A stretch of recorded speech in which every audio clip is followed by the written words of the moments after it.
Já faz mais de um ano que o telescópio James Webb, que levou mais de 20 anos para ser concluído, foi lançado. E em um período relativamente curto, o equipamento ultramoderno e mais poderoso da história já fez muitas descobertas. Ao observar o universo no comprimento de onda do infravermelho, o James Webb nos permite ver coisas que nenhum outro telescópio jamais mostrou. O principal objetivo desse incrível equipamento é estudar a formação de galáxias e estrelas que surgiram no princípio do universo.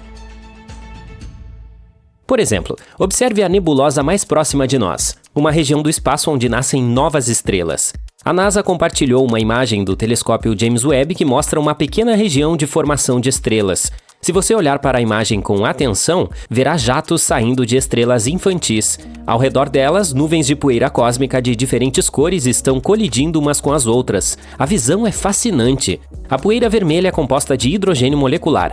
Você também pode notar que algumas estrelas têm algo parecido com sombras. Elas indicam a criação do que mais tarde se tornará um planeta. À primeira vista, a imagem pode parecer caótica, mas os astrônomos afirmam que se trata de uma nebulosa relativamente pequena e silenciosa em comparação com outras. Muitas estrelas jovens têm tamanho semelhante ao do nosso Sol ou um pouco menor. A foto em si foi tirada com a ajuda da câmera de infravermelho do telescópio James Webb. Chamada de NIRCam, é a câmera principal do observatório, que captura imagens do cosmos em duas faixas diferentes de infravermelho. Outra descoberta surpreendente feita pelo telescópio Webb foram as moléculas de fumaça em uma galáxia distante. É a primeira vez que tais moléculas são descobertas tão longe do nosso planeta. A galáxia em questão está a 12,3 bilhões de anos-luz de distância da Terra. É provável que ela tenha se formado cerca de 1,5 bilhão de anos após o Big Bang. Apesar da enorme distância entre a galáxia e o nosso planeta, os cientistas conseguiram detectar compostos químicos encontrados na fuligem ou na fumaça. E isso é muito importante, pois fez com que o registro de detecção de moléculas semelhantes e complexas retrocedesse em cerca de 1 bilhão de anos. Ele conseguiu fazer essa descoberta apesar do fato de o espectrômetro necessário para as medições não ter funcionado plenamente após ter sofrido uma degradação repentina e surpreendente.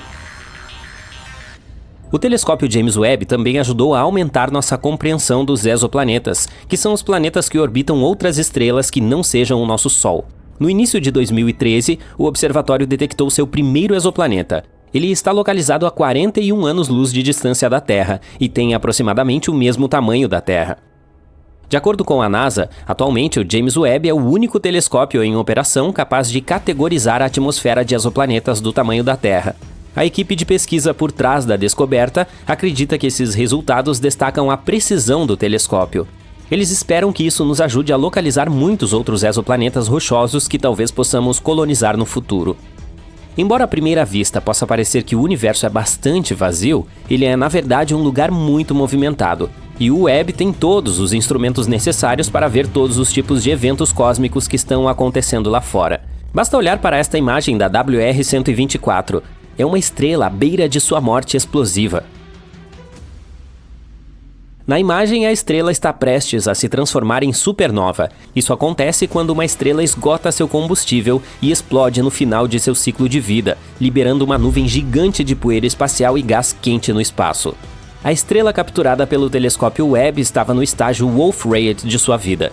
Esse é um período em que uma estrela está se desprendendo de suas camadas externas antes de se transformar em supernova.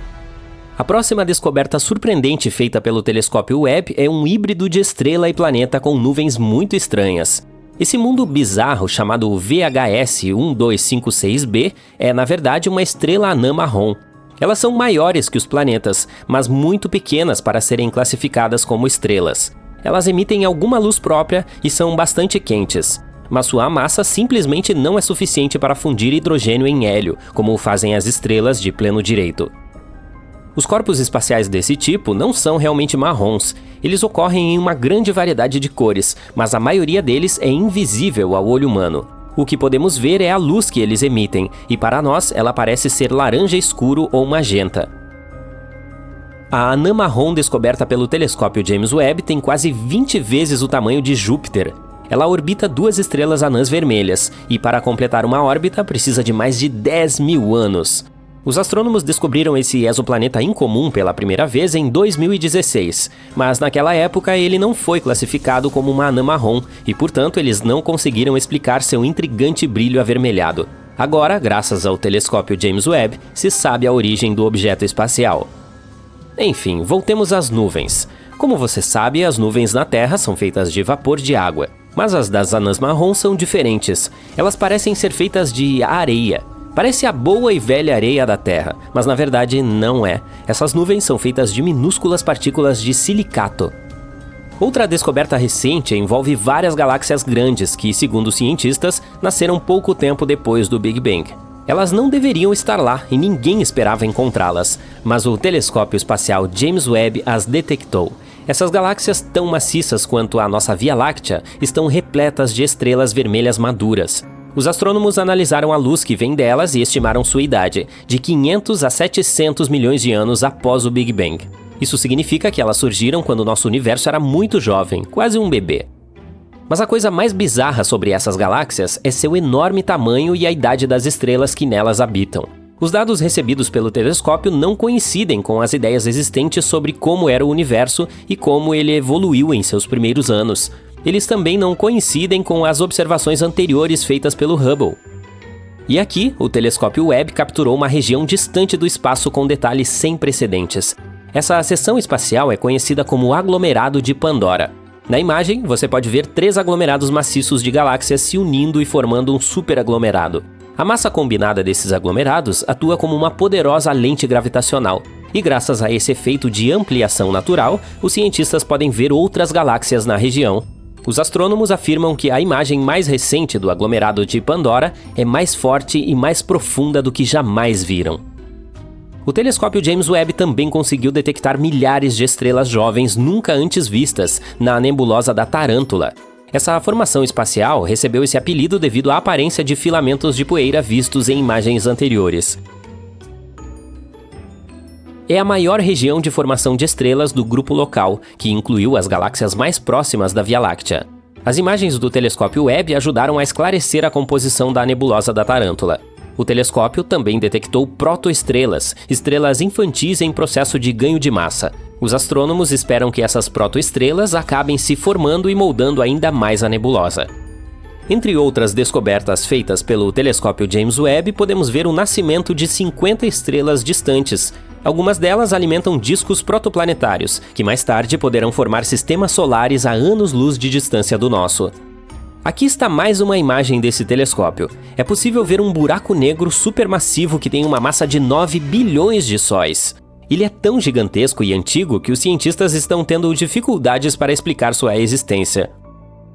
Os astrônomos também descobriram um anel distante de poeira, rocha e gás que contém uma substância química chamada cátion metil.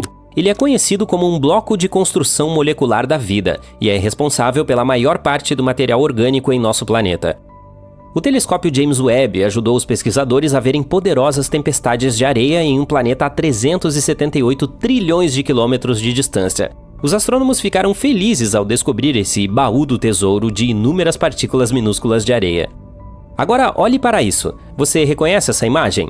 Esses são os chamados pilares da criação. Mas essa nova visão nos mostra como essa região empoeirada é de fato salpicada de estrelas. Você pode comparar a nova foto com a que foi tirada pelo Hubble em 2014. Essa é uma prova surpreendente do progresso científico. Este é Netuno. A próxima parada é em Plutão. Mantenha a distância das portas, por favor. Um dia, com as tecnologias de ponta do futuro, uma viagem de Netuno a Plutão não irá durar muito mais do que um passeio da Times Square até o Parque Bryant hoje. Há montanhas gigantes de gelo em Plutão, vales que se estendem para além do alcance dos nossos olhos, crateras de mais de 250 quilômetros que são quase do tamanho da maior cratera da Terra, mas nenhuma vida. Os motivos são óbvios. A enorme distância entre Plutão e o Sol garante temperaturas congelantes nesse planeta anão. Isso também gera uma viagem de alguns bilhões de quilômetros. Além disso, ele é menor do que a Lua, então ficaria cheio rapidinho se as pessoas se mudassem para lá. Mesmo assim, existe uma coisa que torna a vida ali não tão absurda. O Sol tem uma vida útil e esta tem ciclos. Nosso sistema solar não era nada além de uma nuvem de gás e poeira. Como resultado de um colapso gravitacional no centro dessa nuvem, o gás e a poeira começaram a se acumular em locais específicos e mais densos. Eles puxaram cada vez mais matéria com o passar do tempo, e uma coisa chamada de conservação de momento angular fez a massa começar a girar e se aquecer por causa da imensa pressão. Mais tarde, surgiu um disco parecido com os anéis de Saturno, mas feito de substâncias totalmente diferentes. E bem no centro apareceu uma bola, que pouco depois se tornou o Sol. Uma protoestrela é uma estrela jovem que ainda está juntando sua massa, e é exatamente isso que o Sol era antes das temperaturas e pressão dentro dele acenderem seu núcleo. Milhões de anos depois, ele se tornou o Sol que conhecemos hoje, mas não ficará assim por muito tempo. Ele se aquecerá ainda mais e em algum momento do futuro se tornará maior e mais denso, se transformando em uma gigante vermelha. Um dia, o Sol pode se tornar grande o suficiente para engolir Vênus e Mercúrio, e é bem provável que faça o mesmo com o nosso planeta. Mesmo que não devore a Terra, ele pode chegar perto o suficiente para encostar em nós. Se isso acontecesse, a vida por aqui seria extinta de vez. Mas aí, em poucos minutos, o Sol perderia cerca de 40% de sua massa e encolheria cerca de 10 vezes. Então, ele já não seria tão brilhante e nem tão quente quanto antes. A essa altura, a Terra já estaria deserta. As pessoas poderiam querer viajar pelo espaço ou se instalar em outro planeta onde a vida seja possível, como o exoplaneta Kepler-62f, que é ainda maior do que aqui. Enquanto tudo isso acontecesse, Plutão estaria mudando. Antes, todos os recursos estavam congelados dentro dele. Água, gases como metano, monóxido de carbono e muitos outros. Mas enquanto o Sol estivesse alcançando o pico de sua luminosidade, Plutão estaria se aquecendo aos poucos e perdendo muito do que tem para a vastidão do espaço. Ao mesmo tempo, uma atmosfera se formaria. Se ela ficasse espessa o suficiente, criaria condições favoráveis à vida. Aí, em vez de espaçonaves, uma minúscula porcentagem de nós conseguiria criar colônias no planeta anão. A temperatura seria confortável lá, com um clima onde daria para usar apenas uma camiseta. O local até se pareceria um pouco com a Terra. Cânions cheios de água, campos intermináveis com árvores, muito espaço para correr e fontes de água potável no chão, boas o suficiente para beber. As rotações de Plutão são diferentes das da Terra. Um dia terrestre dura 24 horas e às vezes ainda parece que não vai terminar nunca. Mas em Plutão, esse período é de 153 horas, pois ele está bem distante do Sol. Após muitas horas sem dormir, ficamos cansados e nossos olhos ficam vermelhos. Isso significa que teríamos que tirar vários cochilos durante o dia em Plutão. Um ano em Plutão equivale a 248 na Terra. A menos que possamos inventar algum tipo de tecnologia para viver tanto, nossa vida duraria menos de 6 meses no planeta anão. Então, as casas por lá precisariam ser equipadas com câmaras de criogenia. Sempre que você sentisse vontade de dormir por um bom tempo, bastaria pular para dentro dela e só acordaria 50 dias plutônicos depois. No planeta anão, haveria também mares e praias, como uma mini-terra, só que bem distante dela. A comida poderia ser mais gostosa. Provavelmente encontraríamos uma forma de tornar os ingredientes mais saborosos e até tentaríamos cultivá-los mais rápido durante a viagem. Você plantaria uma cenoura e dias depois ela estaria pronta para ir para o seu prato. Poderia haver também novos ingredientes para nossas saladas em Plutão. Talvez cogumelos de 2 metros de altura que nunca vimos antes. Os animais que levaríamos conosco na viagem seriam soltos em seu novo lar para sempre. E com o tempo, eles evoluiriam e se adaptariam ao novo ambiente. A lei da selva mudaria um pouco também. Os leões certamente não seriam mais reis, e sim os servos. As galhadas deles teriam o dobro do tamanho atual, o que não é de se estranhar. A maioria dos animais que já estivessem no planeta costumariam viver debaixo d'água, mas com o tempo os anfíbios começariam a ir para a superfície, assim como aconteceu na Terra em seus primeiros anos de vida. Mas Plutão seria apenas um lar temporário. Assim que o Sol alcançar sua fase final, esse planeta ficará congelado e sem vida de novo. As pessoas então precisariam encontrar outro planeta na zona habitável de outra galáxia. Essa região deve ter uma distância apropriada de uma estrela como o Sol e temperaturas perfeitas para que a água fique em estado líquido. Esse é o critério que os cientistas usam quando estão à procura de outros planetas que possam sustentar a vida. Podemos tentar estabelecer novas colônias em um planeta assim, ou até tentar criar nosso próprio lar artificial, que pode não ser um planeta, nem uma espaçonave, mas uma mistura dos dois. Alguma coisa grande construída no espaço, como uma roda com gravidade onde quer que estejamos para não cairmos.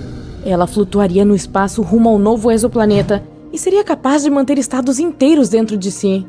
Essa viagem toda poderia acontecer simplesmente porque o Sol cresceu demais, e aí, por ter atingido o pico de seu ciclo de vida, finalmente se tornaria uma anã branca. Seria uma longa jornada, e gerações inteiras nasceriam ali. Você poderia escolher dormir durante todo o trajeto até que os humanos finalmente chegassem a seu novo exoplaneta, ou aproveitar a viagem nessa fantástica espaçonave. E haveria de tudo um pouco a bordo: shoppings maiores do que os da Terra, cidades futurísticas gigantes e até lugares para plantar, campos como um solo rico produzido artificialmente. E por fim, após uma longa jornada, o exoplaneta. Ele seria até melhor do que a Terra, gigante e com mais continentes, cujo centro não é tão longe dos oceanos, o que significa que não haveria muitas regiões desérticas. Embora o Sol desse planeta seja uma anã laranja, não é tão quente quanto nossa anã amarela de hoje. É um pouco menor, mas com um detalhe: as anãs laranjas vivem mais. Elas continuam estáveis por entre 15 bilhões e 45 bilhões de anos. Apesar disso, esse novo planeta seria cheio de florestas tropicais, pois é mais quente. Isso possibilitaria a existência de mais biodiversidade e criaturas nunca antes vistas. Mesmo se nada de lá fosse apropriado para nós, daria para tentar terraformá-lo. Se pegarmos Marte como exemplo, poderíamos criar um efeito estufa esmagando cometas ricos em gelo e liberando amônia para tornar o planeta mais quente. Poderíamos também plantar árvores. Provavelmente precisaríamos de solo terrestre para fazer isso, ou teríamos que modificar o de Marte para torná-lo parecido com o nosso. Em pouco tempo, a atmosfera se tornaria bastante parecida com a que temos aqui. Conseguiríamos respirar lá também, por causa das árvores. Aí, seria só derreter as calotas polares e, tcharam, água! O problema é que os ventos solares e as explosões do Sol poderiam tirá-la da atmosfera tão rápido quanto a criamos, se não mais rápido. Lá também não existe magnetosfera, ou seja, não teríamos proteção da radiação. Então, a longo prazo, Marte não seria uma boa escolha. Talvez, na vastidão do espaço sideral, haja outro planeta, perfeito, à nossa espera. Uau! O telescópio espacial James Webb foi totalmente implantado. Se você se interessa por astronomia ou espaço, deve estar empolgado com isso. Aqui está o porquê. Para começar, ele é enorme. Mas quanto? O espelho primário do JWST tem mais de 6,5 metros de largura. O telescópio espacial Hubble, que anteriormente era o maior observador do espaço, tem um espelho de cerca de 2,25 metros. Em comparação, se você pusesse os dois telescópios lado a lado, seria como colocar juntos um cavalo e um elefante. E os elefantes são enormes. Existe uma razão perfeita pela qual o Webb, como é carinhosamente chamado, é enorme. Ele tem que ser assim, pois não é um telescópio óptico no sentido tradicional. O JWST é infravermelho, vê o calor. A luz infravermelha tem um comprimento de onda maior do que a luz visível, por isso ele precisa de um espelho maior para focar nela. Então o que temos aqui com o telescópio espacial James Webb?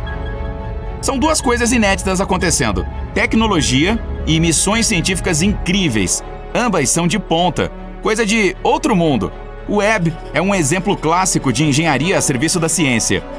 Por causa do seu maior poder de captação de luz, ele poderá registrar imagens de coisas que sempre quisemos, mas nunca pudemos ver antes, como exoplanetas e as primeiras galáxias do universo, além de estrelas e planetas se formando dentro de nebulosas.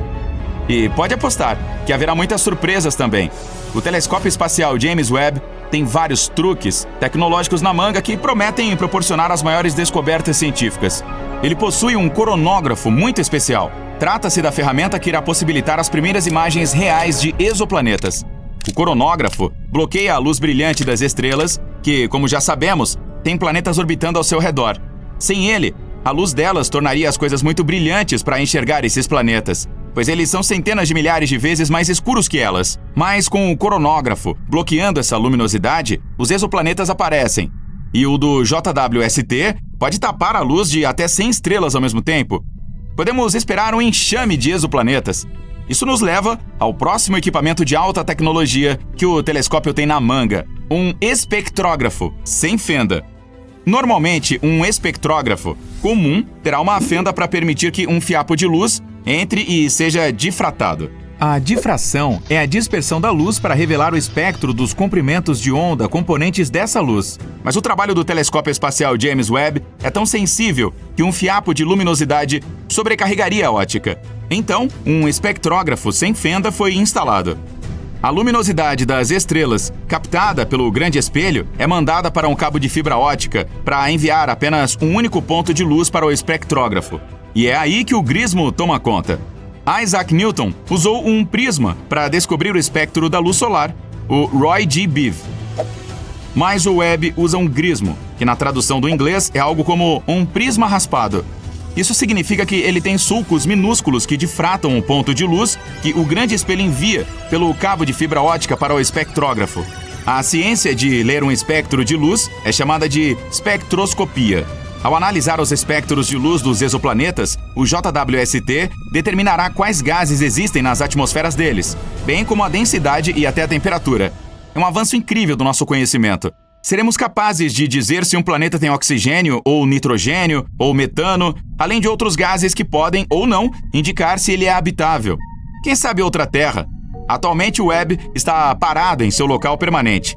Ao contrário do telescópio espacial Hubble, que orbita a Terra, o James Webb orbita o Sol, em um dos pontos de equilíbrio gravitacional entre o sistema Terra-Sol. Ele simplesmente fica lá, sem precisar usar muito ou nenhum combustível para manter sua posição. Assim, à medida que a Terra gira ao redor do Sol, o Webb permanece estacionado, em um ponto que também orbita a estrela. Existem 5 pontos de equilíbrio gravitacional entre a Terra e o Sol. Eles são chamados de Lagrange, em homenagem ao seu descobridor, Joseph Louis Lagrange, no século XVIII. O telescópio está estacionado em L2, o segundo desses 5 pontos, que fica a 1,5 milhão de quilômetros no espaço, muito além da Lua. Tudo isso para observar um ponto de luz infravermelha. Mas primeiro os engenheiros devem capturar aquele ponto de luz. Para obter um ponto de luz infravermelha, os 18 espelhos hexagonais tiveram que ser desdobrados da posição deles dentro do foguete Ariane, que enviou o Webb ao espaço. Uma vez desdobrados, suas posições devem ser ajustadas com precisão de nível microscópico, para que todos produzam uma única imagem. Vários motores minúsculos são conectados a cada segmento dos espelhos para fazer esses ajustes. Esses motores, que devem ser ativados individualmente, irão gradualmente alinhar os segmentos em forma de favo de mel. É uma parte crítica da missão e leva meses para ser concluída. Para alinhar os espelhos para produzir um único ponto de luz, o Webb não pode estar balançando. O telescópio deve ser mantido absolutamente imóvel. E isso requer 2 outras tecnologias de ponta: o protetor solar e o cryocooler. No espaço, a luz solar direta é muito quente e a sombra é muito fria. Portanto, o James Webb levou seu próprio protetor solar de alta tecnologia. Ele é enorme também, tão grande quanto uma quadra de tênis. É composto por 5 camadas individuais de filme Kapton, com apenas 1 milímetro de espessura. E cada camada teve que ser implantada remotamente uma a uma, usando um sistema de 8 motores e 139 atuadores, com milhares de peças. O objetivo do protetor solar é ajudar o JWST a ficar frio. Quanto mais frio, melhor. E é para isso que serve o cryocooler. A temperatura pode ser medida de 3 maneiras diferentes. Em graus Fahrenheit, na qual a água congela a 32 graus e ferve a 212. Em graus Celsius, em que a água congela a 0 grau e ferve a 100 graus. Mas nenhum desses termômetros tem um ponto de partida. Então Lord Kelvin criou no século XIX uma terceira escala, a Kelvin, que começa no zero absoluto, a temperatura mais fria possível. O cryocooler a bordo resfria o JWST a apenas 7 graus Kelvin, 7 acima do zero absoluto. Nessa temperatura, praticamente todo o calor dos motores é removido e o telescópio poderá focar a luz em um ponto sem nenhum ruído ou basicamente qualquer movimento que interfira na qualidade da imagem. Finalmente, depois de todas essas incríveis funções da tecnologia, estamos quase prontos para observar as imagens infravermelhas do espelho gigante multissegmentado do JWST. Quase prontos. O telescópio pode coletar toda a luz que desejar, mas no final, também deve ser capaz de detectar o que coletou. Se a luz não for capturada, ela não é realmente observada. Agora, entra a peça de resistência, os detectores infravermelhos. O Webb tem 15 deles. O material semicondutor especialmente fabricado produz uma leve carga elétrica quando atingido por um fóton de luz infravermelha. Os detectores infravermelhos do aparelho podem produzir uma imagem de alta definição de 1 milhão de pixels. Alguns são capazes de montar uma imagem de 4 milhões de pixels. Esses detectores devem ser resistentes o suficiente para durar de 10 a 20 anos sem deformar ou corromper. Tudo enquanto trabalham a 7 graus acima do zero absoluto. Por si só, os detectores infravermelhos do JWST são uma maravilha da engenharia. Mas do que ele vai tirar fotos? As missões do JWST elas também são de ponta. 70 das primeiras 280 observações programadas são de exoplanetas. Existe outra Terra? Quais parecem habitáveis? O telescópio Webb fornecerá uma análise espectroscópica detalhada das atmosferas de milhares de exoplanetas conhecidos. Pela primeira vez, veremos imagens deles à medida que aparecerem na luz infravermelha. A cosmologia, o estudo do universo, é talvez a principal missão do Webb. As galáxias recuando muito rapidamente serão o principal alvo para a observação. Centenas de horas de observações são necessárias para coletar a fraca luz infravermelha dessas primeiras galáxias formadas após o Big Bang.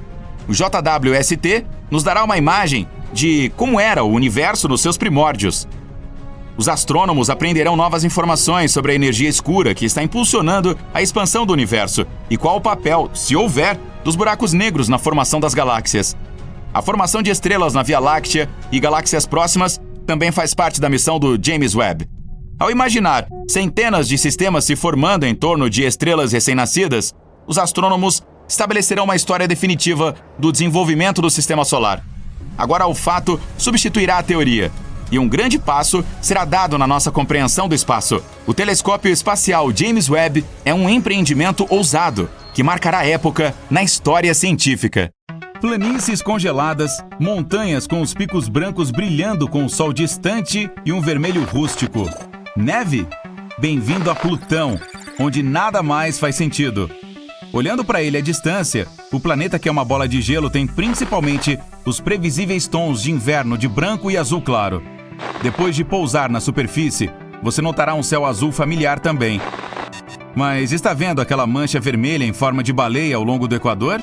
Bem ali, à esquerda da região branca em forma de coração. Olha ela! Esse local é maior que o Alasca e um mistério para os cientistas. Aquilo não é solo de argila vermelha ou qualquer coisa que você encontra na Terra. Essa é a versão do gelo de Plutão. Os cientistas acreditam que é vermelho porque a atmosfera joga na superfície esse estranho produto químico parecido com fuligem, chamado tolina. É a mesma coisa que explica o chapéu vermelho na lua de Plutão, Caronte. Agora vamos dar um zoom na baleia. Veja, temos uma cordilheira. Sim, o gelo vermelho de Plutão é como uma rocha, duro o suficiente para formar montanhas inteiras. Esses picos brancos que se destacam contra o vermelho escuro não são cumes nevados como temos na Terra. Isso é metano congelado. Para um planeta tão pequeno, as montanhas de Plutão são incríveis, maiores que o Everest e inteiramente feitas de gelo. Essa paisagem bizarra não pode ser encontrada em nenhum outro lugar do nosso sistema solar. Sim, Plutão é um lugar muito frio e acidentado. As temperaturas podem cair para menos 240 graus. O maior frio já registrado na Terra foi na Antártica, míseros 93 graus negativos. Agora vamos voltar para o coração de Plutão. Ele é na verdade uma vasta planície coberta por nitrogênio congelado e que os cientistas descobriram que faz os ventos soprarem no planeta. As crateras também são grandes e algumas delas mostram sinais de preenchimento e erosão. Isso é algo que acontece aqui na Terra. Quando o solo é desgastado e moldado por forças naturais como vento, água e gelo, isso é erosão. O que torna tudo isso tão especial em Plutão? Poderia ser evidência de atividade da placa tectônica. Você sabe, grandes placas de terra surfando em rocha líquida, formando cadeias de montanhas, separando continentes, colocando-os novamente juntos. Isso é algo que os cientistas até agora só viram na Terra, não em qualquer outro planeta do Sistema Solar. Agora, parece que Plutão pode ser mais parecido com o nosso próprio mundo. Além disso, a água por lá, 1/3 da sua superfície, na verdade. Mas claro, não é como a daqui. É mais como uma lama rochosa. Ainda não há sinais de vida por lá. Pelo menos não agora. Demorou muito tempo para obtermos as poucas informações que sabemos sobre Plutão. Ele foi descoberto há quase 100 anos e é considerado o 9º planeta a partir do Sol. Isso até 2006, quando sua carteirinha oficial de membro como planeta foi revogado. Pobre Plutão. Ele foi apelidado de o maior planeta anão do Cinturão de Kuiper, que é uma região fora do nosso sistema solar, cheia de outros planetas anões e corpos gelados em torno do Sol. Poucos meses antes, foi lançada a missão New Horizons, a primeira sonda espacial enviada a Plutão em 2006, passando a mais de 56 mil km por hora, que é 45 vezes a velocidade do som. A sonda ainda demorou quase uma década para chegar ao seu destino. Isso é o quão longe fica esse minúsculo planeta. Na verdade, Plutão está a quase 40 vezes a distância da Terra ao Sol. Se você estivesse olhando para o céu, veria o Sol como um pequeno ponto como qualquer outra estrela no céu. Quando a New Horizons finalmente chegou em Plutão em 2015, ficou perto o suficiente para capturar algumas fotos incríveis da superfície. Também coletou dados e observações importantes, como aquelas estranhas manchas vermelhas e aquela região em forma de coração. Mas Plutão é ainda mais estranho, principalmente a sua órbita. A maioria dos outros planetas gira em torno do Sol em círculos quase perfeitos, com a estrela próxima ao centro, mas ela fica longe do centro da órbita de Plutão. E essa órbita é tão estendida que o planeta às vezes cruza o caminho de Netuno e fica mais perto do Sol do que o gigante gasoso azul. Então, o efeito em comum desse trajeto estranho é que Plutão às vezes tem uma atmosfera e às vezes não. Quando ele está mais perto do Sol, se forma uma fina atmosfera de nitrogênio. Mas assim que ele começa a se afastar da nossa estrela, a atmosfera congela e cai na superfície em forma de uma tempestade de gelo de proporções incríveis. Plutão é provavelmente muito menor do que você imagina. Se ele fosse colocado em um mapa da Terra, abrangeria apenas cerca da metade dos Estados Unidos. No entanto, tem 5 luas girando ao seu redor. E a vida em Plutão seria um ano sem fim para nós, humanos. Imagine 100 aniversários em toda a sua vida. Desde que foi descoberto em 1930, nós ainda não vimos completar um círculo completo ao redor do Sol. Um ano em Plutão equivale a 248 anos terrestres. E só veremos isso acontecer no dia 23 de março de 2178. Marque no seu calendário. Desde que ele foi expulso do clube oficial dos planetas, Netuno se tornou o último da fila. Na verdade, é uma grande bola de gelo e gás, assim como os outros gigantes gasosos. Se você tentasse pousar ali, apenas ficaria afundando cada vez mais nas nuvens e na atmosfera aparentemente intermináveis. Uma coisa engraçada sobre o planeta azul: ele pode não ter uma superfície rochosa como você e eu estamos acostumados, e sua gravidade ao nível da superfície é quase a mesma da Terra. Isso já não pode ser dito sobre qualquer outro planeta do Sistema Solar. À medida que nos aproximamos do Sol, passamos pelo próximo gigante gasoso, Urano, aquele que gira em torno do Sol basicamente rolando de lado. Uma órbita completa dele tem 84 anos terrestres, então pode ser que você tenha a sorte de comemorar seu primeiro aniversário de toda a sua vida lá. Como é apenas uma festa, é melhor fazer valer a pena. E agora nos aproximamos da joia do Sistema Solar, Saturno. É o segundo maior planeta depois de Júpiter e outro gigante gasoso, onde você afundaria em uma atmosfera infinita se tentasse pousar uma nave espacial lá. Também é o menos denso de todos, ou seja, se você o colocasse em um copo gigante de água, ele flutuaria. Aqueles famosos anéis são feitos de poeira, gelo e rocha. Alguns tão pequenos como um grão de areia, outros maiores do que uma casa. Mas veja só, os anéis de Saturno estão chovendo no planeta, o suficiente para encher uma piscina olímpica em meia hora. Nesse ritmo, o famoso sistema de anéis azuis desaparecerá completamente em 300 milhões de anos. A propósito, Netuno, Urano e Júpiter também têm anéis. Eles simplesmente não são tão visíveis e brilhantes quanto os de Saturno. Imagine combinar todos os planetas em um. Agora torne-o 2 vezes maior. Ainda não é tão grande quanto Júpiter. Os cientistas o chamam de estrela falida, porque tem em sua composição principalmente hélio e hidrogênio, assim como o nosso Sol. Mas esse tamanho gigante ainda não é massivo o suficiente para iniciar os processos químicos que poderiam transformá-lo em uma estrela. Ele é o planeta que gira mais rápido. Leva apenas 10 horas para completar uma rotação completa em torno do seu eixo. Imagine tentar espremer o sono, o trabalho, os amigos, os hobbies, os filmes, as compras, toda a sua rotina em menos de meio-dia terrestre.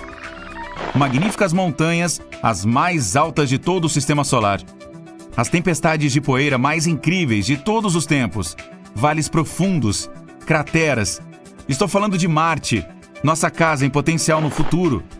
Se você adora pôr do sol, definitivamente vai gostar dos que ocorrem ali.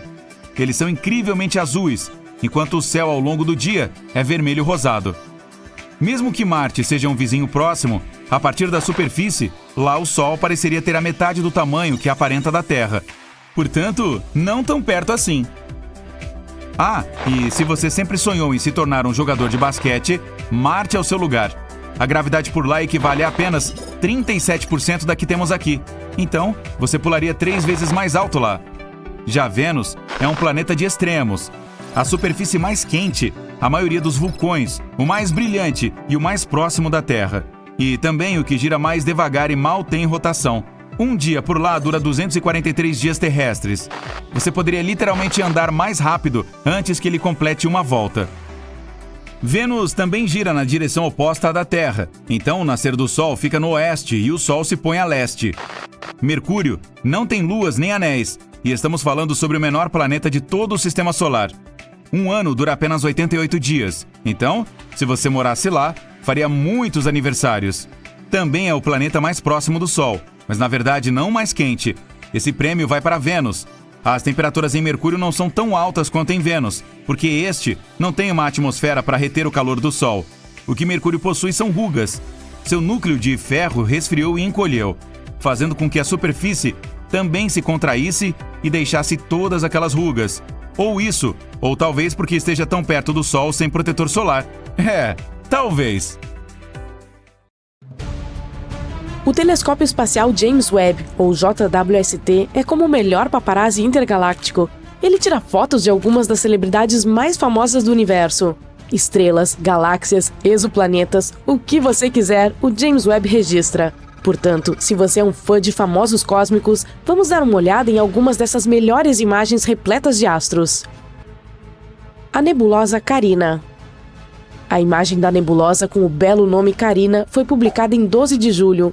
O JWST capturou uma linda visão dela, localizada a cerca de 7.500 anos-luz da Terra. Apelidada de penhascos cósmicos, trata-se de fato de um viveiro de estrelas jovens, algumas das quais são várias vezes maiores que o nosso Sol. A nebulosa Carina é um espetáculo celestial localizado na constelação de Carina, ao sul. Ela é realmente enorme, com aproximadamente 260 anos-luz de diâmetro. As estrelas maciças em seu interior são tão brilhantes e quentes que criam uma nuvem brilhante de gás e poeira ao seu redor. É um local que também contém nuvens rodopiantes de gás e poeira onde novas estrelas estão nascendo. O gás entra em colapso sob seu próprio peso, torna-se mais quente e mais denso, e tudo isso acaba levando à criação de novas estrelas. Entretanto, a nebulosa Carina não é apenas um local pacífico de formação de estrelas. Tem alguns dos eventos mais destrutivos do universo, que criam ondas de choque enormes que obliteram tudo em seu caminho. Muito caótico e legal. O Quinteto de Stefan. Essa imagem também foi publicada em 12 de julho. O Quinteto de Stefan é um grupo visual de 5 galáxias localizadas a uma distância enorme de nós, cerca de 290 milhões de anos-luz na constelação de Pégasus. É como uma reunião de família cósmica. Todas essas galáxias estão ligadas umas às outras e interagem entre si de maneiras interessantes. Estão se puxando e puxando umas às outras com sua gravidade, trocando constantemente gás e poeira. Essa interação faz com que algumas delas colidam e se fundam, o que pode criar todos os tipos de efeitos interessantes, como explosões de formação de estrelas e supernovas. Graças ao James Webb, podemos ver ondas de choque, caudas de maré e outros detalhes surpreendentes sobre essas galáxias. Suas interações criam uma visão impressionante que podemos ver nesse registro. Júpiter. E aqui está o nosso velho amigo gigante. Essa imagem foi publicada pela NASA em 22 de agosto. Júpiter é o maior planeta do nosso sistema solar e conhecido por suas muitas luas e suas belas nuvens rodopiantes. Mas também tem um sistema de anéis, assim como Saturno, que são formados por minúsculas partículas de poeira que o orbitam. Eles são muito menores e menos visíveis do que os de Saturno, mas ainda assim muito bonitos. Júpiter também tem auroras, que são exibições de luzes coloridas que ocorrem na atmosfera. Elas são causadas por partículas carregadas do vento solar que interagem com o campo magnético do gigante gasoso. Assim como na Terra, elas podem ser vistas perto dos polos, mas são muito mais brilhantes e intensas do que as nossas. Podemos até ver esse show de luzes maluco do espaço. E agora, finalmente conseguimos capturar essa visão deslumbrante. A foto do James Webb mostra as auroras de Júpiter, seus anéis e até mesmo 2 luas, a Malteia e a Drastéia. É incrível como elas são brilhantes e claras nessa imagem. A galáxia Cartwheel. A NASA divulgou essa em 2 de agosto, mostrando a galáxia Cartwheel, algo como roda de carrinho na tradução. O nome se deve ao seu formato. Ela se parece com uma roda ou não? Trata-se de uma massa gigante rodopiante de estrelas, gás e poeira, localizada nas profundezas do espaço. Tem o formato de um catavento, com longos braços em espiral. Eles são mantidos juntos pela gravidade da região central, que abriga um buraco negro supermassivo. Mas essa galáxia é um pouco diferente de suas parentes espirais. Se formou quando uma menor colidiu com uma maior, criando uma onda de choque que se propagou pelo gás e pela poeira. Com certeza teremos que visitar esse lugar algum dia. Deve ser uma viagem alucinante. Galáxia Espiral M74. E aí vem outra espiral. A NASA divulgou esse registro em 22 de julho. O James Webb teve que fazer a observação através de camadas espessas de poeira e gás para ver esse belo aglomerado de estrelas. A M74 pertence a uma classe especial de galáxias espirais conhecida como de grande design. Isso significa que seus braços espirais são perceptíveis e claramente delineados. Todos os tipos de coisas incríveis estão acontecendo dentro das galáxias espirais. Supernovas, estrelas nascendo em nuvens de gás e poeira e muitas outras maravilhas cósmicas. O gás e a poeira incandescentes, as estrelas brilhantes e os padrões rodopiantes dos braços espirais fazem delas alguns dos objetos mais impressionantes do universo. Bem, podemos ver isso claramente no exemplo da M74. A nebulosa da Tarântula. Essa imagem da nebulosa com o nome assustador de Tarântula foi publicada em 6 de setembro. Cobre até 340 anos-luz de diâmetro, uma distância enorme.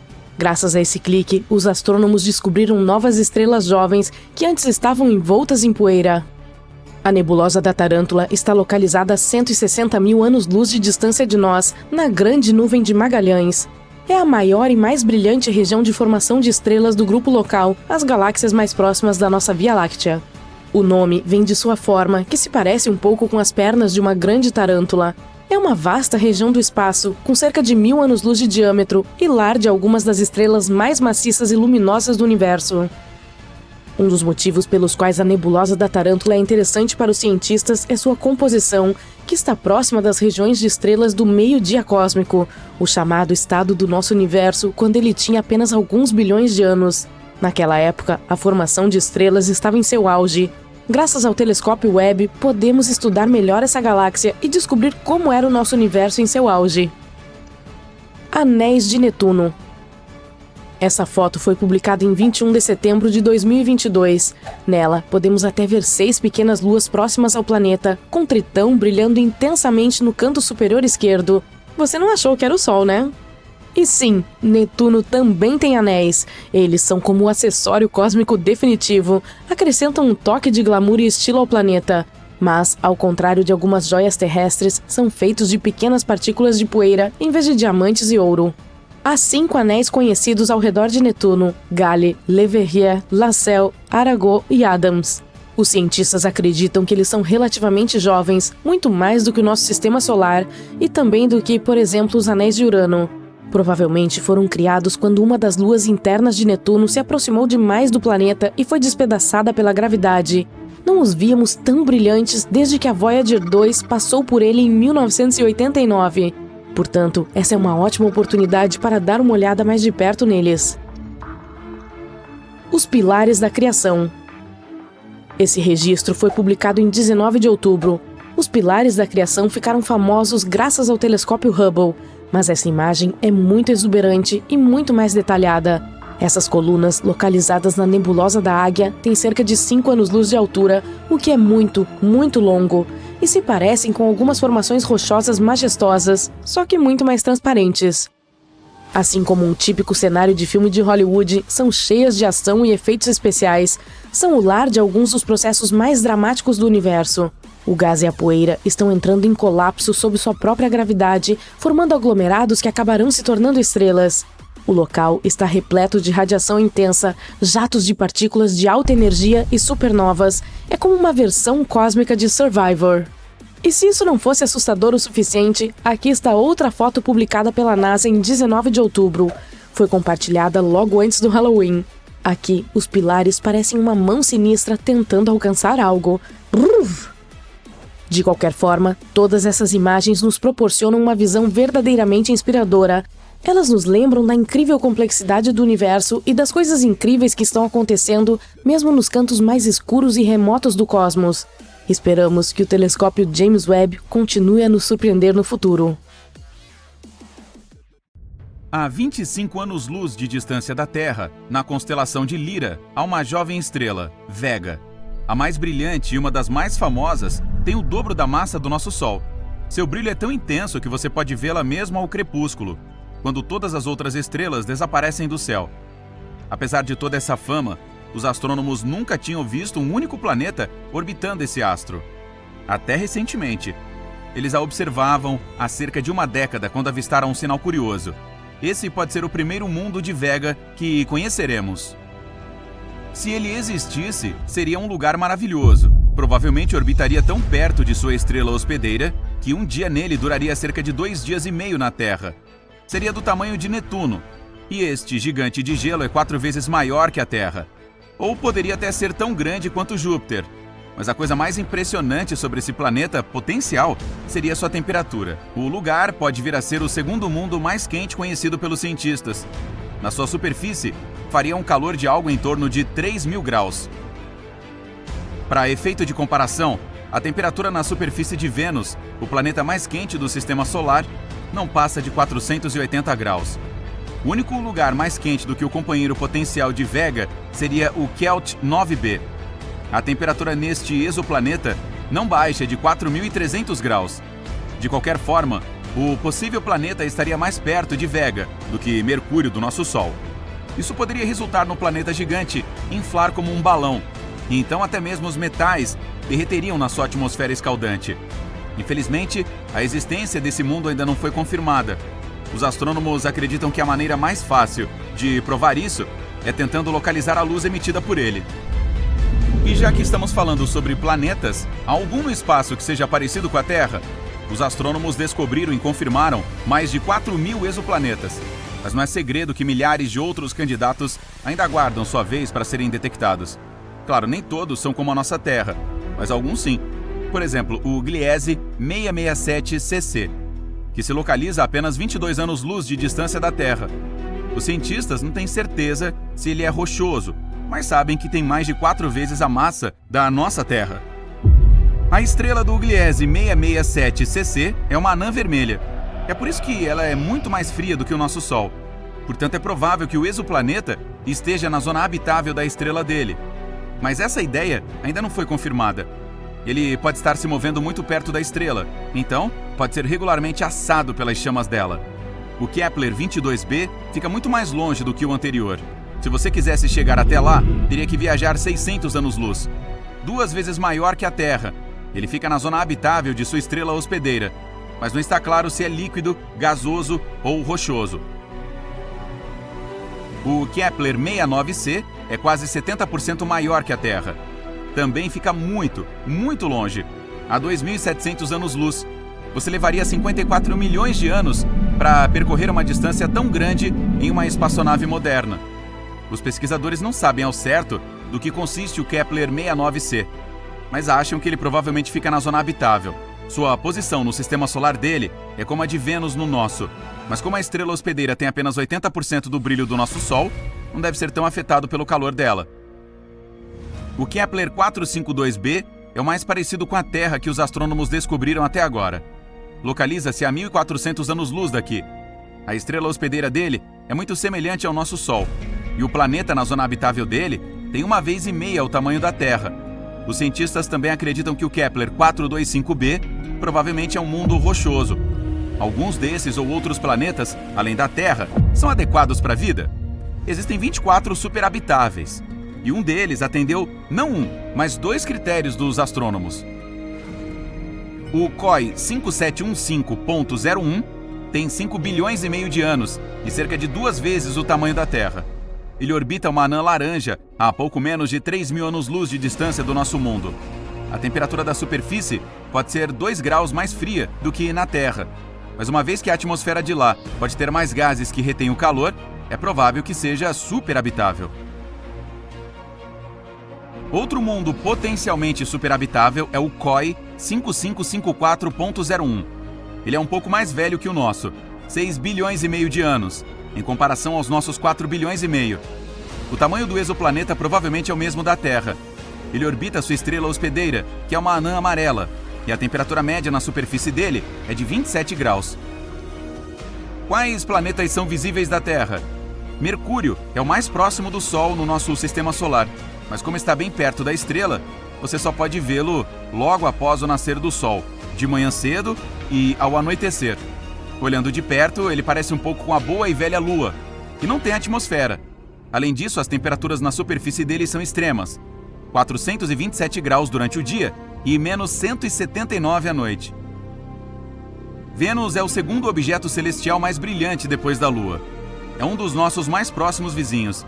Além disso, é o mais parecido com a Terra em termos de gravidade, tamanho, massa e densidade média. Infelizmente, não é possível avistar a superfície de Vênus aqui, já que uma espessa camada de nuvens a esconde. Júpiter pode ser o terceiro ou o quarto objeto mais brilhante do céu. Isso depende de Marte, que ocasionalmente brilha mais forte do que o gigante gasoso. É possível ver Júpiter especialmente bem no verão. A característica mais famosa do gigante gasoso é a Grande Mancha Vermelha. É uma enorme tempestade que assola sua superfície há séculos.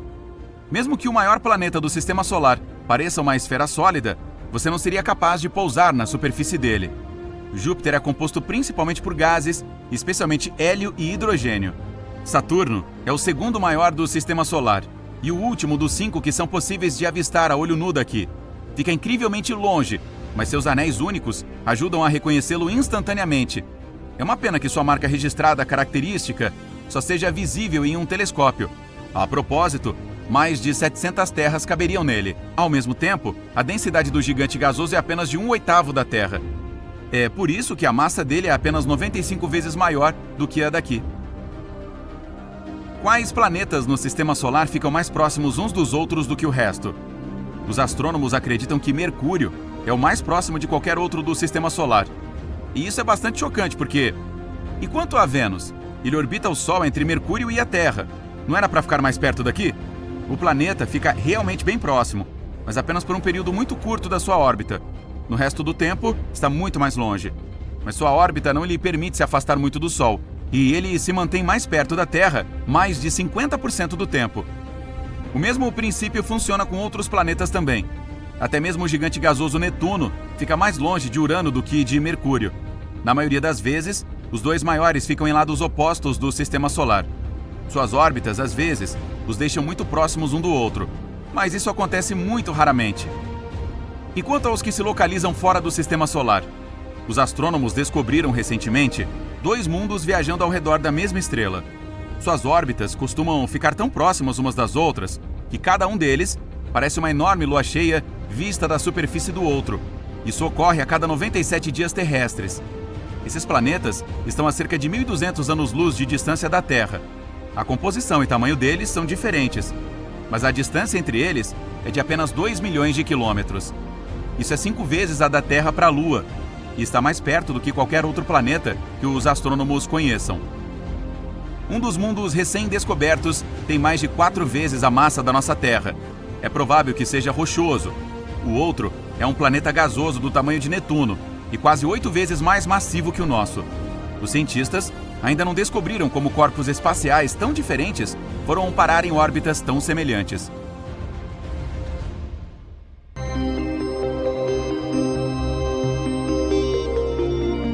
Para ver um dos eventos astronômicos mais significativos de todos os tempos, vamos à América do Sul. No deserto do Atacama, no Chile, encontramos a tecnologia mais avançada para observação espacial. Aqui, os membros da Real Sociedade Astronômica observaram por 6 meses um buraco negro absorvendo uma estrela massiva. A propósito, estes são os mesmos cientistas que provaram que no centro da nossa galáxia, a Via Láctea, existe um buraco negro supermassivo e até tiraram uma foto dele. Pela primeira vez na história, este evento incrível aconteceu muito perto da Terra. Bem, a distância de 215 milhões de anos-luz é considerada muito próxima em termos astronômicos. A luz deste evento chegou ao nosso planeta em setembro de 2019, e até mesmo os cientistas mais experientes ficaram boquiabertos com a surpresa.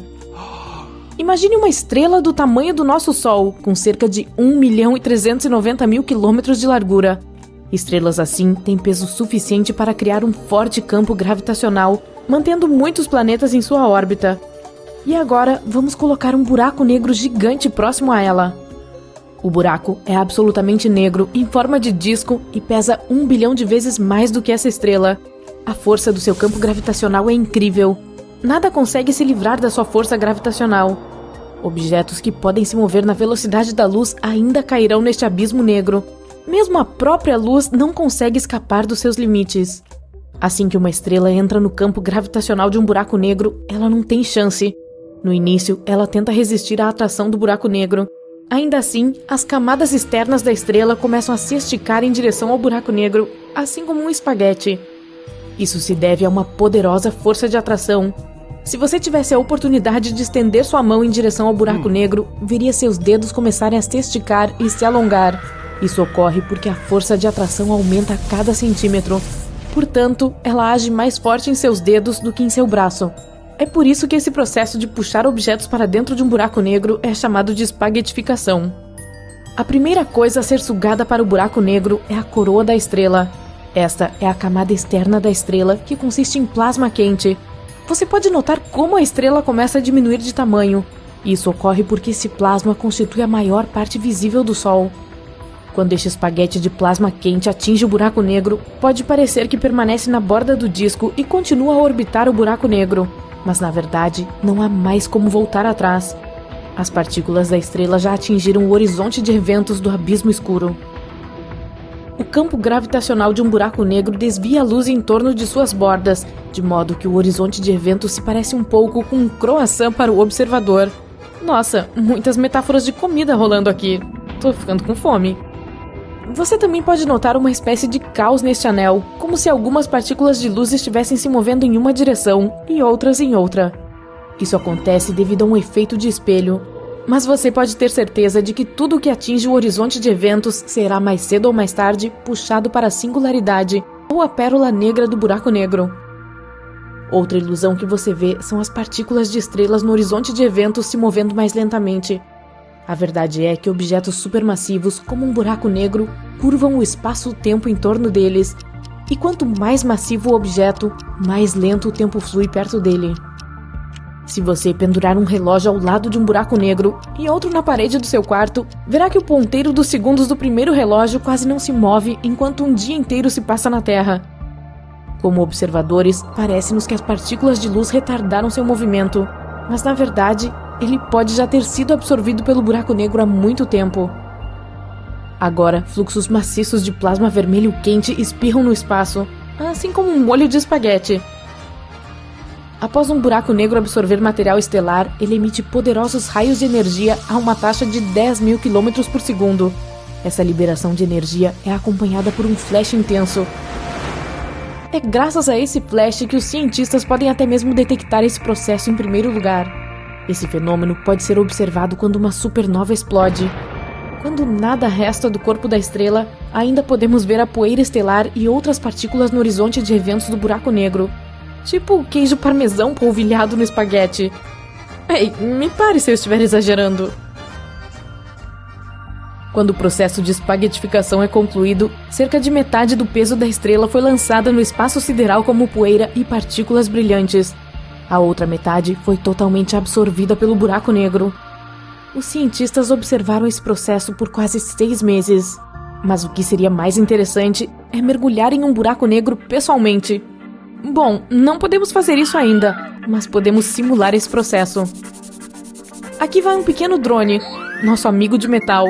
Parece uma almôndega. Não, ainda não almocei. Neste momento, ele está a uma distância segura do buraco negro, o comprimento de cerca de 3 larguras do horizonte de eventos. Objetos a esta distância podem orbitar o buraco negro com segurança, um pouco mais perto e serão engolidos por um escuro infinito. Então, nossa estrela destruída poderia ter existido com segurança a essa distância. Além disso, planetas podem viver a essa distância, e se houver uma fonte adequada de luz e calor em algum lugar próximo, pode haver vida nesses planetas também. Mas nosso objetivo é a singularidade, e nós guiamos a almôndega, quero dizer, o drone, para mais perto do horizonte de eventos. Depois de alguns minutos, a força de atração começa a aumentar e o drone começa a se esticar como espaguete. Quando ele começa a girar em torno do disco preto, significa que atingiu o horizonte de eventos e começou sua descida para o abismo negro. Agora vamos olhar tudo da perspectiva do drone. Toda a luz das estrelas que ele vê fica azul. Isso é chamado de desvio gravitacional para o azul. Ao cair em um buraco negro, seu campo gravitacional puxa os fótons de luz para baixo, dando-lhes energia. Seus comprimentos de onda ficam mais curtos, então os fótons vermelhos se transformam em azuis. O drone continua caindo e já está completamente escondido dos nossos olhos, e tudo que o robô vê é um feixe brilhante, fino e azul. Agora ele está em completa escuridão. Não há absolutamente nada aqui, nem mesmo tempo. Aqui, o tempo passa tão devagar que todo o nosso sistema solar poderia envelhecer e deixar de existir no que parece ser um minuto em um buraco negro. Mas o nosso drone viverá até que sua bateria se esgote. Ei, o drone vê um pequeno feixe de luz novamente e está ficando mais perto e mais proeminente. Agora, o drone experimentará a mesma queda, só que ao contrário. Assim que o drone deixar a singularidade, o coração do buraco negro, ele estará no horizonte de eventos mais uma vez. A luz das estrelas muda gradualmente de azul para vermelho. Em seguida, o drone é lançado no espaço sideral, talvez em alguma galáxia distante. Bom, retornar de um buraco negro é apenas uma teoria. Algumas pessoas pensam que os buracos negros são uma espécie de buraco de minhoca que pode nos levar a lugares distantes no espaço. Mas até agora, essas teorias são consideradas ficção. Os buracos negros são bastante difíceis de detectar. O problema é que eles são, negros, assim como o espaço. Eles não emitem luz como as estrelas, então só podem ser detectados por anomalias gravitacionais. Apesar disso, os cientistas acreditam que haja um grande número de buracos negros no nosso universo. Eles nascem quando uma estrela massiva colapsa sob seu próprio peso. E dado o número infinito de estrelas no universo, os buracos negros são provavelmente um fenômeno comum. Os cientistas acreditam que os buracos negros têm sua própria longevidade. Isso ocorre por causa da radiação Hawking. Um buraco negro perde massa, e assim, para continuar existindo, tem que absorver objetos massivos, como a estrela que acabamos de observar. Mas se o buraco negro viver no espaço profundo, terá menos para absorver, e provavelmente começará a encolher até simplesmente desaparecer. Como esse prato de espaguete.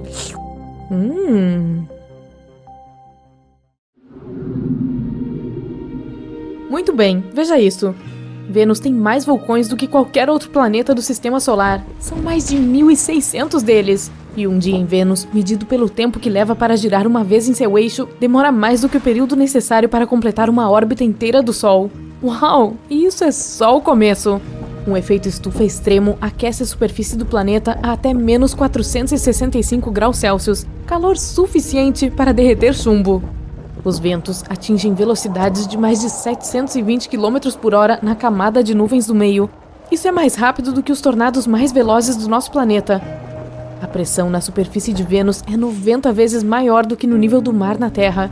Que lugar ótimo para umas férias, hein? E recentemente, esse local incrível se tornou ainda mais intrigante. Na tóxica atmosfera venusiana, há algo que pode significar a existência de vida. Infelizmente, os cientistas não conseguiram coletar nenhuma espécie de micróbio ou tirar fotos de vida extraterrestre, mas descobriram uma substância química chamada fosfina, e isso é um grande indício. Se não for uma substância química até então desconhecida que produz esse gás, então deve haver algum tipo de vida microbiana envolvida no processo. A fosfina é composta por 3 átomos de hidrogênio e 1 de fósforo. Esse gás é tóxico para qualquer forma de vida normal que precise de oxigênio, incluindo nós, humanos. No nosso planeta, a fosfina pode ser encontrada em locais com pouco ou nenhum oxigênio, por exemplo, charcos e pântanos. Ela é criada por combinações complexas de bactérias que ali vivem, e também pode ser industrializada. O mais estranho é que a fosfina não deveria estar na atmosfera de Vênus, porque necessita de pressão e temperatura precisas, além de toneladas de hidrogênio para se formar. Não seria tão surpreendente encontrá-la em Saturno ou Júpiter, que são gigantes gasosos famosos. Mas em Vênus, isso foi totalmente inesperado. Não há como a fosfina ser produzida naturalmente no planeta. Pequenas quantidades dela podem ser criadas durante erupções vulcânicas, tempestades com raios, explosões de minerais na superfície ou meteoritos que entram na atmosfera de Vênus. Porém, isso não chega nem perto de explicar o que os astrônomos observaram, porque geraria apenas 1/10 de milésimo da fosfina que os telescópios viram. Mas vamos começar do início. Em 2017, um grupo de cientistas liderado por Jane Greaves, da Universidade de Cardiff, no país de Gales, começou a usar o radiotelescópio James Clerk Maxwell no Havaí. Isso foi extremamente importante. A ideia principal era procurar o gás, que seria um sinal de vida em Vênus. Quando os dados retornaram e os pesquisadores os analisaram, ficaram chocados. O sinal da fosfina foi fortíssimo. O time verificou os resultados várias vezes. Era preciso ter certeza de que nenhuma outra substância estivesse imitando a presença do gás. Então, e agora? Isso significa que há vida em Vênus? Não necessariamente. Se a fosfina é produzida por alguns organismos misteriosos, uma grande questão é como eles sobrevivem em Vênus.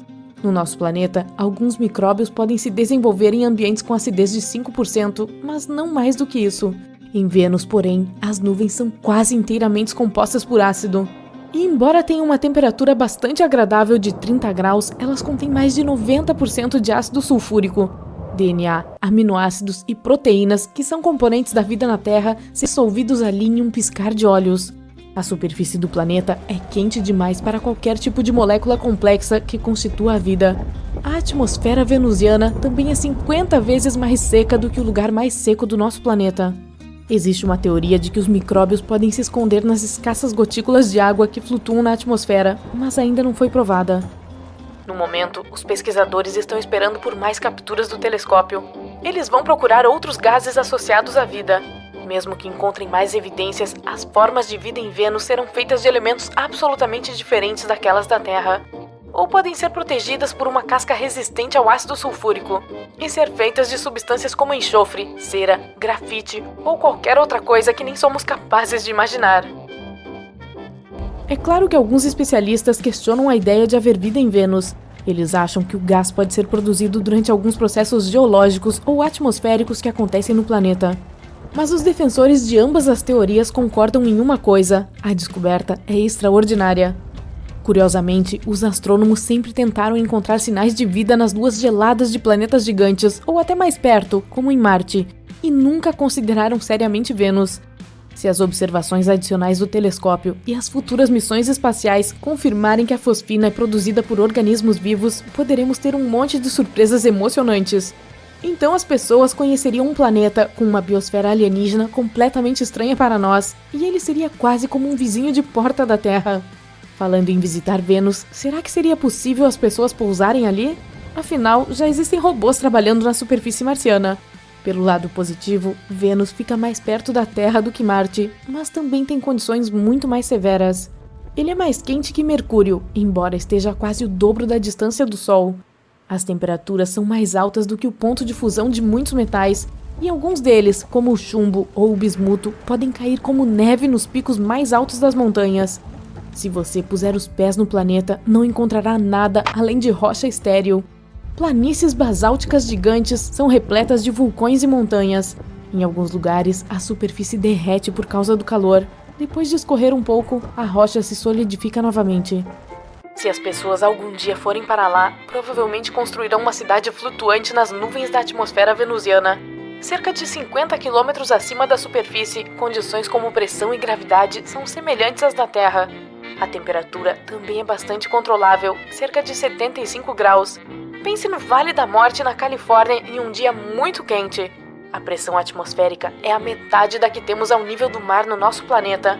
Se você fosse para o espaço, seria bom usar uma roupa pressurizada. A pressão que sentiria seria a mesma que no topo do Monte Kilimanjaro. Além disso, esse vilarejo estaria melhor protegido da radiação do Sol do que em Marte. Se a atmosfera fosse o destino final da missão, pousar uma espaçonave, ou melhor, fazê-la pairar no ar, seria muito diferente. A ideia é usar um dirigível na atmosfera superior por longos períodos de tempo. O dirigível, envolvido em uma casca espacial resistente, entraria na atmosfera do planeta a uma velocidade de cerca de 38.600 km por hora. Nos 7 minutos seguintes, cairia para aproximadamente 2.400 km horários. Depois disso, um enorme paraquedas se abriria e deixaria a nave ainda mais lenta. E então, as coisas ficariam um pouco agitadas. A casca espacial protetora, não mais necessária, iria cair. A aeronave então inflaria e ficaria o tempo todo sacudindo pela atmosfera em direção à superfície do planeta. Sua velocidade seria de pelo menos 530 km por hora e ficaria cada vez maior, assim como sua resistência e sustentação. Logo, o paraquedas não seria mais necessário. A tripulação se livraria dele e a aeronave se encheria de ar completamente. Se tudo corresse como planejado, ela pararia a cerca de 50 km acima da superfície de Vênus. Depois disso, viajaria ao redor do planeta e seria movida pelo vento, que poderia atingir uma velocidade de 355 km por hora no topo da camada de nuvens. Se você decidir se mover para mais perto da superfície, porém, terá que ser extremamente cuidadoso. O vento na camada intermediária pode ser 2 vezes mais rápido. O dirigível pode ser preenchido com uma mistura respirável de nitrogênio e oxigênio. Essa combinação seria menos densa do que a atmosfera venusiana. Daria a flutuabilidade necessária, você sabe, para ficar lá em cima. Vênus é famoso por suas nuvens super densas, que fazem o planeta brilhar o suficiente para ser visto da Terra. O planeta reflete mais de 75% da luz que vem do Sol. Essa camada de nuvem reflexiva existe graças a uma névoa de gotículas de ácido sulfúrico na atmosfera, e elas se reúnem exatamente na altura em que a aeronave flutuaria. Felizmente, as pessoas já possuem um método para contornar o problema da acidez. Alguns materiais, como o teflon e alguns tipos de plástico, têm uma incrível resistência aos ácidos. Eles poderiam proteger a parte externa da aeronave. Então, digamos que você precise trabalhar em uma plataforma externa. Aí, poderia fazer isso vestindo apenas uma roupa de proteção contra produtos químicos e carregando o suprimento de ar necessário. Uau, isso parece divertido, hein? Eu também não acho.